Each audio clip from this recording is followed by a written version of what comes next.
Hey guys, tonight's story starts with a comb made of bone, a misunderstanding involving a stolen goat, and a longhouse so crowded that privacy is just a theoretical concept invented by the gods to mock you.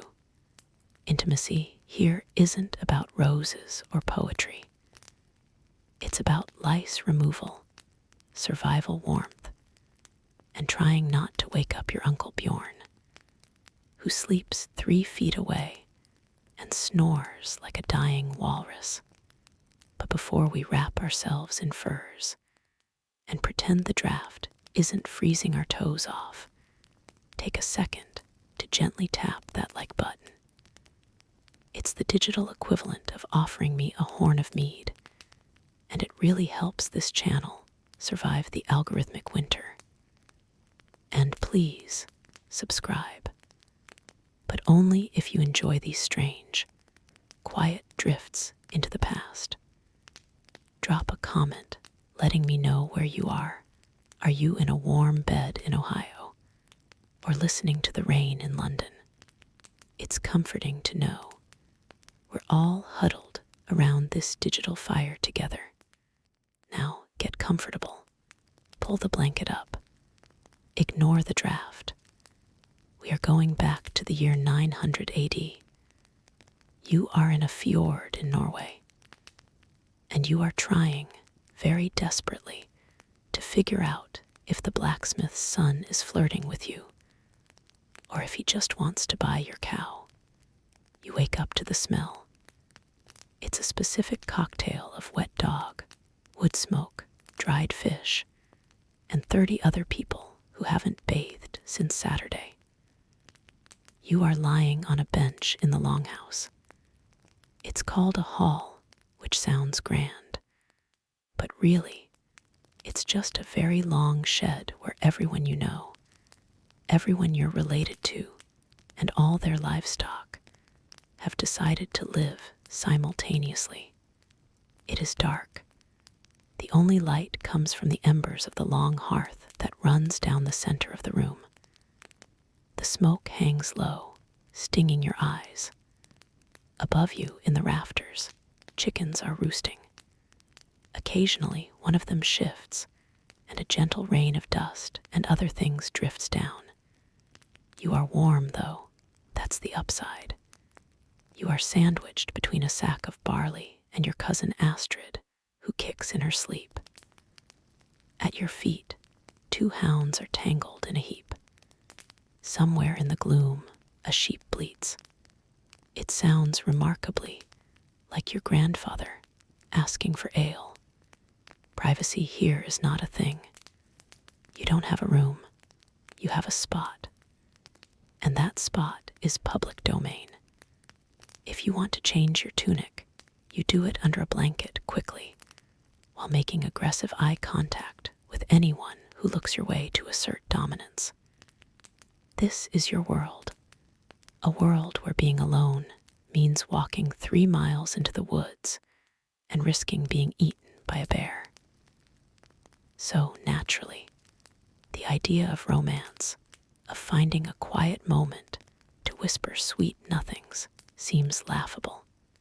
If you whisper here, 3 people will answer you, and 2 of them will be criticizing your grammar.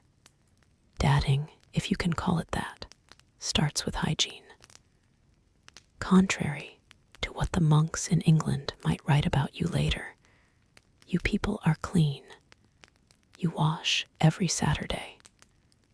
You have a special day for it, Lagardagger. It's the highlight of the week.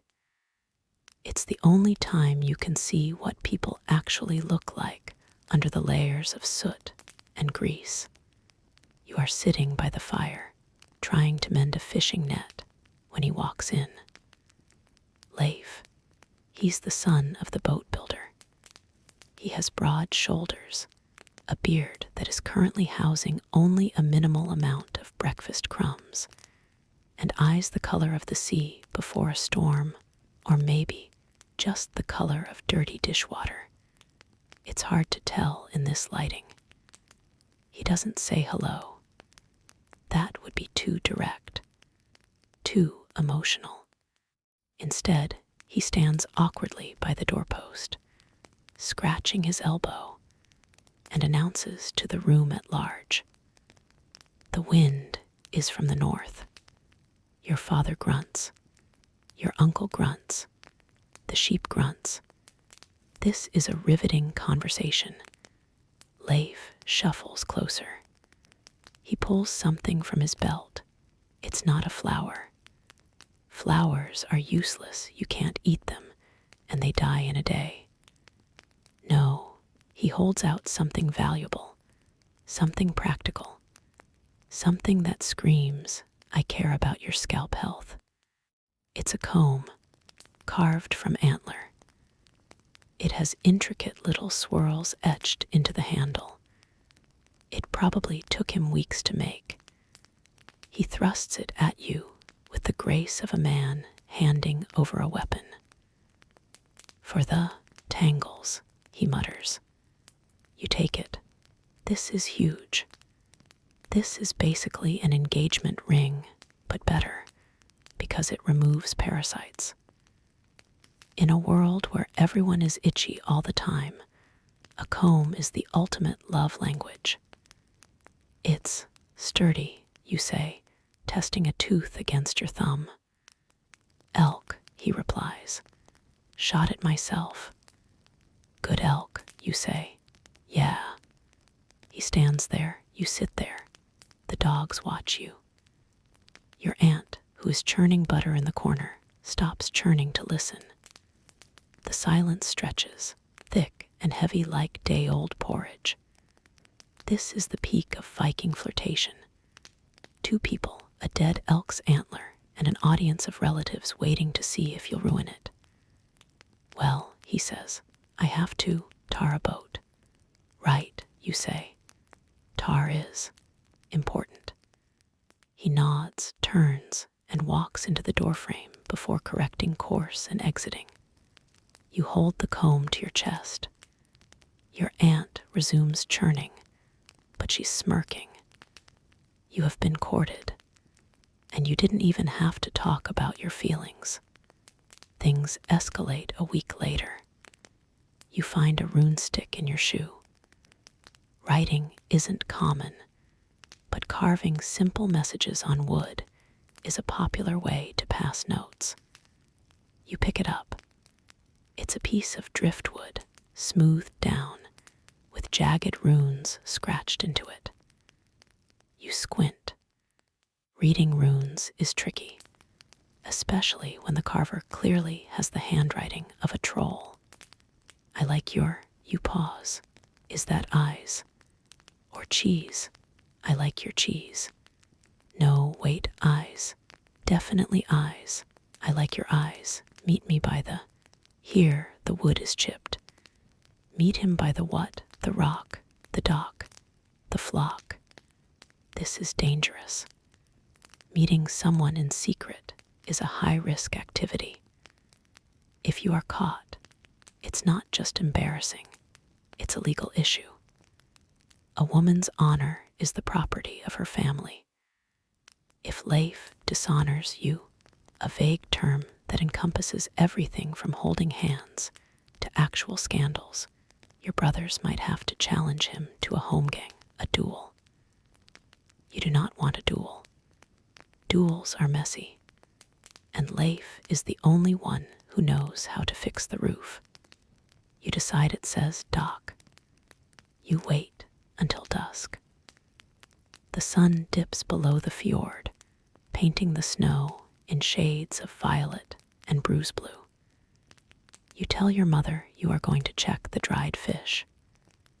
She gives you a look that says she knows exactly what checking the fish means, but she lets you go because the Longhouse is crowded and she wants your bench space. You wrap yourself in your thickest wool cloak. You put on your fur mittens. You walk out into the cold. The air hits your face like a physical slap.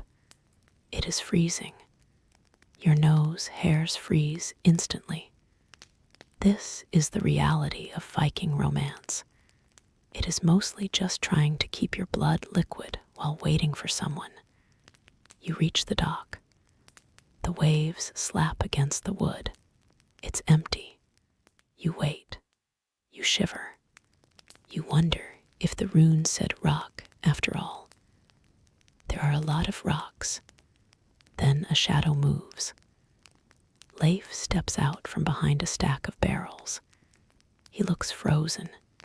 His nose is bright red. He is shivering so hard his teeth are clicking a rhythm. You came, he chatters. I came, you say, your voice muffled by 3 scarves. I thought maybe you wouldn't. I have the comb, you say, patting your pocket. He smiles. It's a stiff, frozen smile, but it's there. Good. You stand there, 2 wool-wrapped bundles by the freezing sea. It isn't passionate. You aren't ripping each other's clothes off. If you did, you would die of hypothermia in minutes.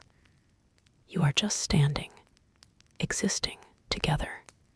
He reaches out a mittened hand. You take it with your mittened hand. You can't feel his skin. You just feel the rough fur of the glove. But it's contact. It's a connection. I am going on a raid, he says suddenly. In the spring. Your stomach drops. The summer raid, the Viking. It's how men prove themselves. It's how they get silver and slaves and stories. It's also how they get stabbed in a muddy field in England. Oh, you say. I want to bring you something back, he says. Maybe amber or a silver cup. Just come back, you say. It slips out. It's too honest. He looks at you. The wind howls. A seagull screams, ruining the moment. I will, he says. And in the dark, cold, fish-smelling air, you believe him. There is no getting down on one knee. There is no surprise ring in a cake. The proposal happens in the Longhouse, and you aren't even really part of the conversation. Leif's father, the boat builder, comes over. He brings a cask of good, imported ale. He sits with your father. They drink. They talk about the weather. They talk about the timber supply. They talk about the Jarl's new decree on taxes. Then, casually, Leif's father mentions that his son needs a wife to manage his farm while he's away. He mentions that Leif is a good worker, has all his teeth, and owns 3 very productive goats. Your father nods. He mentions that you are strong, can weave enough cloth to clothe an army, and have wide hips, which is a compliment here, implying you won't die in childbirth. He mentions your dowry, a spinning wheel, 2 chests of linen, and a small plot of land near the creek. They haggle. She eats a lot, your father says, trying to appear humble. Likes the expensive cheese. Leif is messy, his father counters. Leaves his axe on the table. They drink more ale. They shake hands. It is done. You are sitting across the room, pretending to spin thread. Leif is sitting by the door, pretending to sharpen a knife. You catch his eye. He grins, looking terrified. You grin back, looking equally terrified. You are betrothed. It is a contract, a merger, but you have the comb. And he has the 3 goats. It could be worse. It could be Eric the one-eyed, who smells like old bait. The wedding happens in summer. It is the only time the roads are passable. It is a party, a massive, loud, drunken party. You wear your best linen dress. You wear the family brooches, heavy brass ovals that pin your apron dress straps. You wear a crown of flowers and dried herbs. You look like a fertility goddess or a very fancy bush. There is a feast, horse meat stew, roasted pork, flatbread, and ale. So much ale. Everyone is drinking. Your Uncle Bjorn is already wrestling a bench. The ceremony involves exchanging swords. You give Leif an ancestral sword from your family to protect you. He gives you an ancestral sword from his family to protect the home. It is a reminder. Marriage is not just a hug. It is a defensive alliance. You are now a team of warriors. Then comes the bedding. This is the part they don't show in the movies. In the movies, the couple retires to a private chamber with candles. In reality, the bridal bed is in the loft of the Longhouse. And everyone walks you there. Carry torches. They bang drums. They shout advice that ranges from anatomically impossible to deeply disturbing. They watch you climb into the furs. They watch Leif climb into the furs. Someone makes a joke about a spear. Everyone laughs. Finally, mercifully, they leave. They go back down to the main hall to drink more. But they are still there, just below you. You can hear them. You can hear your father arguing about the price of wool. You can hear the dogs fighting over a bone. You can hear the fire crackling. You are lying in the dark with Leif. It is hot under the furs. You are both sweating. You are both exhausted. My uncle is loud, Leif whispers. He is, you whisper back. Are you warm? Yes. He reaches for your hand. His palm is calloused. I'm glad it's you, he says softly. And that is the romance. Not the public spectacle. Not the swords. Just this quiet moment in the dark, while 50 drunk people shout below you. The honeymoon is short. Winter comes fast. Winter in a Viking longhouse is a test of sanity. You are snowed in. The sun comes up at 10 a.m. and sets at 3 p.m. The darkness is oppressive. You and Leif live in his family's longhouse now. It is you, Leif, his parents, his 2 brothers, a sister-in-law, their 3 screaming children, and the livestock. Yes, the livestock. In winter, the cows and sheep are brought into the end of the longhouse to keep them from freezing. It adds heat to the room. It also adds other things. Intimacy becomes a covert operation. You develop a code. A fjord fumble, if you will. I'm going to check the loft insulation, Leif announces. I will help you hold the candle, you say. His mother rolls her eyes. She knows. Everyone knows. The cows know. I'm up. You have to be quiet. The floorboards creak. If you move too rhythmically, the whole house shakes. If you make a noise, his brother will make fun of you at breakfast for 3 weeks. It is clumsy. It is muffled by layers of wool. It involves a lot of whispering. Wait, my hair is caught, or get your elbow off my spleen. But it is also warm. In a world of biting cold, body heat is the greatest luxury. You cling to each other not just for pleasure, but for survival. He is your furnace. You are his shelter. Spring comes. The ice breaks. Leif packs his chest. He sharpens his axe. He puts on his leather armor. I will bring the amber, he promises. He kisses you. Not a peck. A real kiss, right there in front of the goats. Then he gets on the boat.